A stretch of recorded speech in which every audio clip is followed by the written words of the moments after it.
The stars by day, I always think that's fascinating. The universe disappears. The more light there is, the less you can see. Time. Nobody can see time. I don't know if you know this, modern physicists, there's a big movement in modern physics to decide that time doesn't really exist because it's too inconvenient for the figures. It's much easier if it's not really there. You can't see the future, obviously, and you can't see the past except in your memory.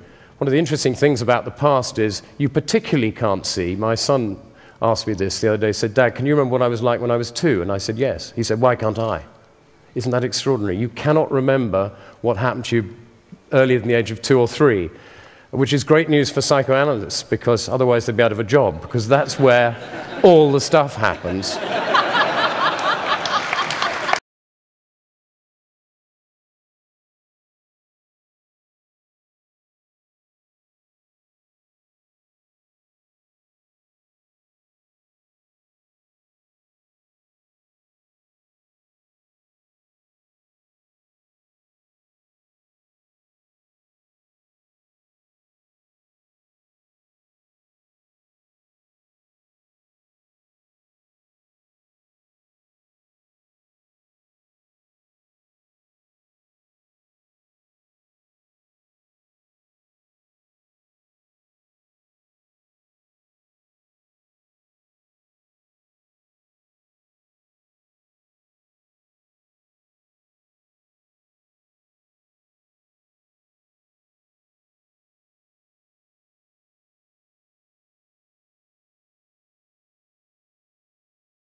That makes you who you are.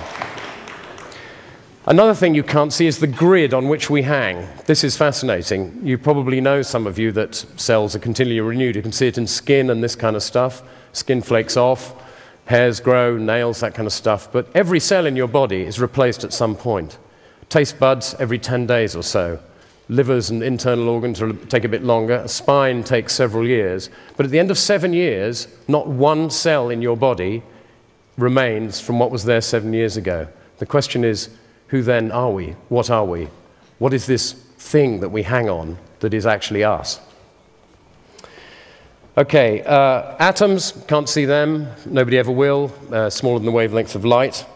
Gas, can't see that. Interesting, somebody mentioned 1600 recently. Gas was invented in 1600 by a Dutch chemist called Van Helmont. And it's said to be the most successful ever invention of a word by a known individual. Quite good. He also invented a word called blas, for meaning astral radiation. Didn't catch on, unfortunately. But well done him. There's so many things that... light. You can't see light. When it's dark in a vacuum, if a person shines a beam of light straight across your eyes, you won't see it. It's slightly technical. Some physicists will disagree with this, but it's odd that you can't see the beam of light. You can only see what it hits. I find that extraordinary, not to be able to see light, not to be able to see darkness. Electricity, you can't see that. Don't let anyone tell you they understand electricity. They don't. Nobody knows what it is. You probably think the electrons in an electric wire move instantaneously down a wire, don't you, at the speed of light when you turn the light on? They don't. Electrons bumble down the wire about the speed of spreading honey, they say.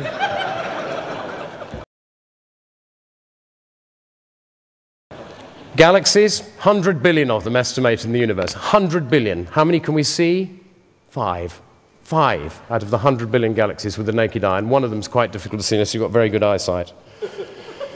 Radio waves, there's another thing. Heinrich Hertz, when he discovered radio waves in 1887, he called them radio waves because they radiated. And somebody said to him, "Well, what's the point of these, Heinrich? What's the point of these radio waves that you've found?" And he said, "Well, I've no idea, but I guess somebody will find a use for them someday." And that's what they do, radio. That's what they discovered.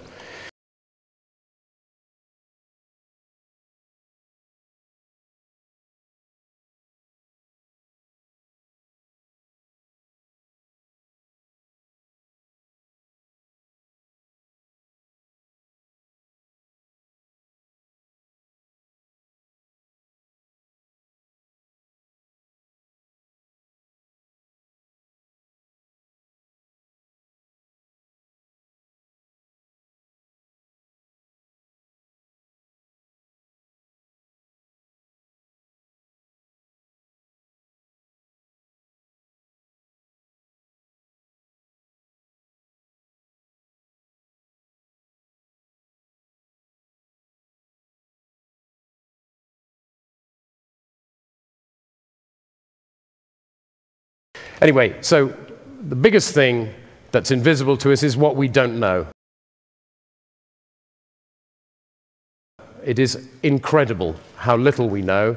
Thomas Edison once said, we don't know 1% of 1 millionth about anything.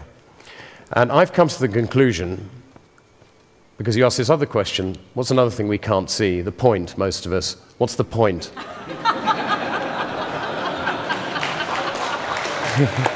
You can't see a point. It's by definition dimensionless, like an electron, oddly enough. But the point, what I've got it down to is there are only two questions really worth asking. Why are we here? And what should we do about it while we are? And to help you, I've got two things to leave you with from two great philosophers, perhaps two of the greatest philosopher-thinkers of the 20th century, one a mathematician and engineer, and the other a poet. The first is Ludwig Wittgenstein, who said, I don't know why we are here, but I'm pretty sure it's not in order to enjoy ourselves.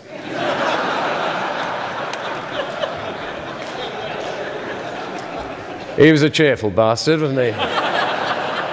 And secondly and lastly, W.H. Auden, one of my favorite poets, who said, we are here on earth to help others. What the others are here for, I've no idea.